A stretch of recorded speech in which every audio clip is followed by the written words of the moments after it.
It's hot.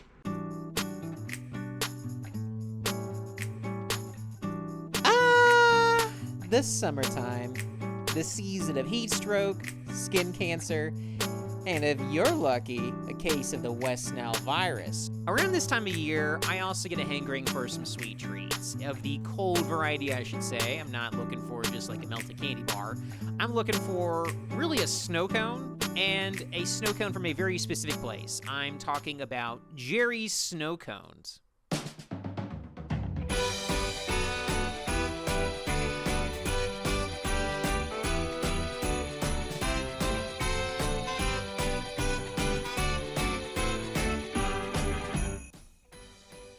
So yeah, this is Jerry's snow cone right here. This is where I would go to get myself a snow cone when I have the fix, when it's hot. You used to only just get one thing, which is the wedding cake supreme. It's basically a snow cone that kind of just tastes like vanilla cake, and when you have that layer with ice cream, it tastes really good. But I always knew there were a bunch of other flavors, and because I've always just been afraid of getting a bad snow cone, I just never bothered. So I figured it'd be fun to try out some of the flavors I normally don't get, and more specifically, try some ones that I feel like are really cemented in a certain period of time that I'm sure everyone still loves, the 2000s. Don't want to be an American idiot.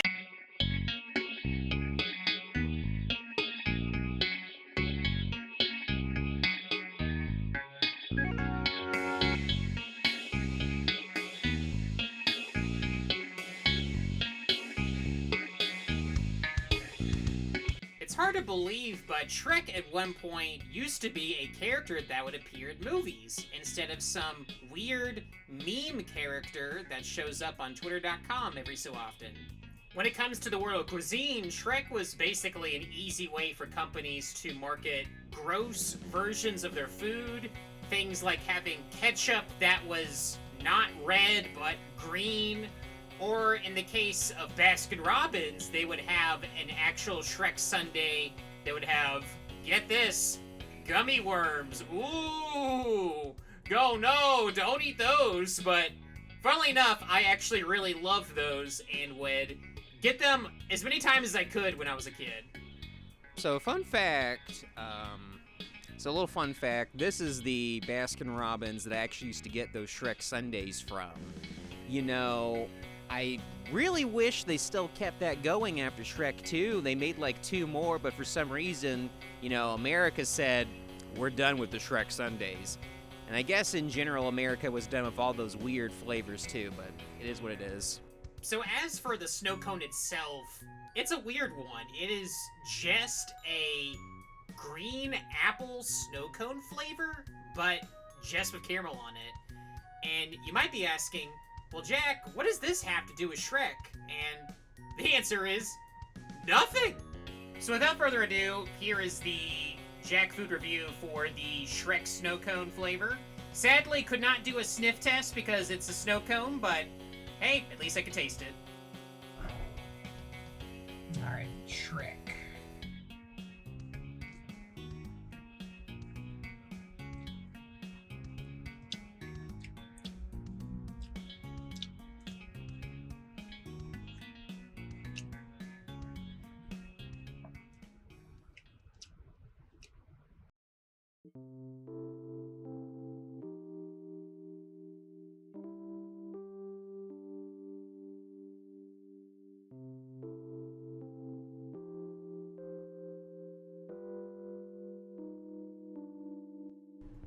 Our second flavor is based off of another 2000s movie, this one being Napoleon Dynamite.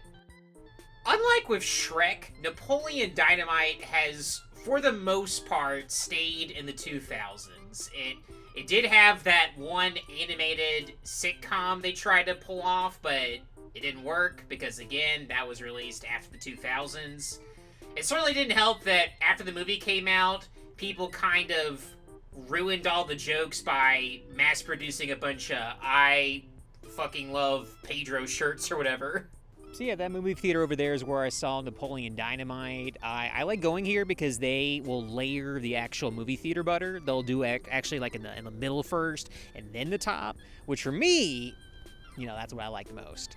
And, I saw all sorts of classics here, all the best films like X-Men Origins Wolverine, Fanboys, Observe and Report, Zack and Miri Make a Porno, Funny People. You know all the best ones. Napoleon Dynamite's snow cone flavor is pina colada, which, again, I don't think pina coladas were Napoleon Dynamite, so I don't know how they decide flavors there. It's none of my business, so here's the review.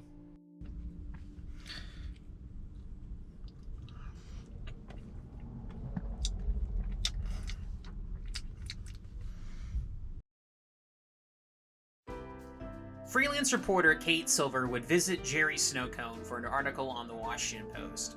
Before chatting with the owner of the snow cone business, Kate waited in line to get a taste of the signature Memphis experience.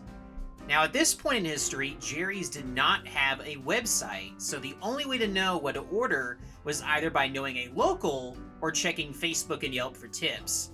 When Kate finally reached the counter, she asked about a particular flavor. It was described to her as a fruity and sweet flavor. She ended up choosing it with the justification, when in Memphis, go with Elvis.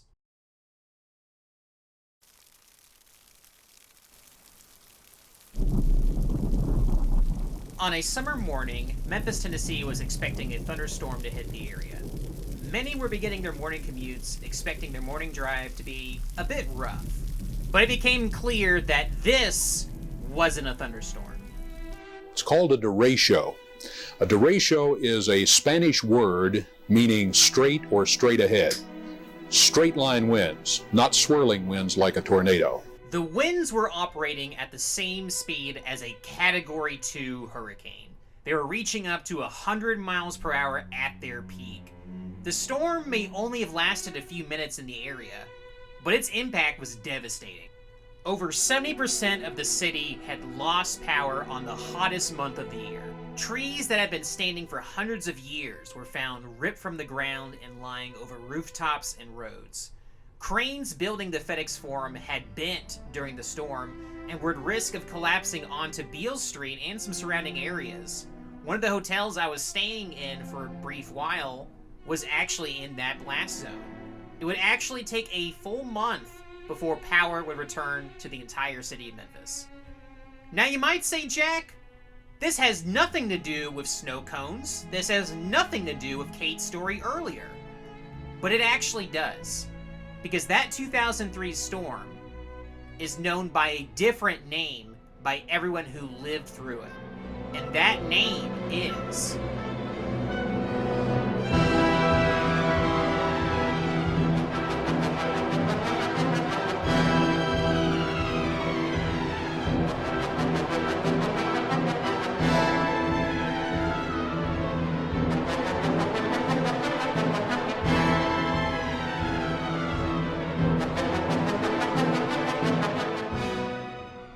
Officially, the Hurricane Elvis is just known for being a bunch of fruity flavors, but it's actually based on the Hurricane cocktail.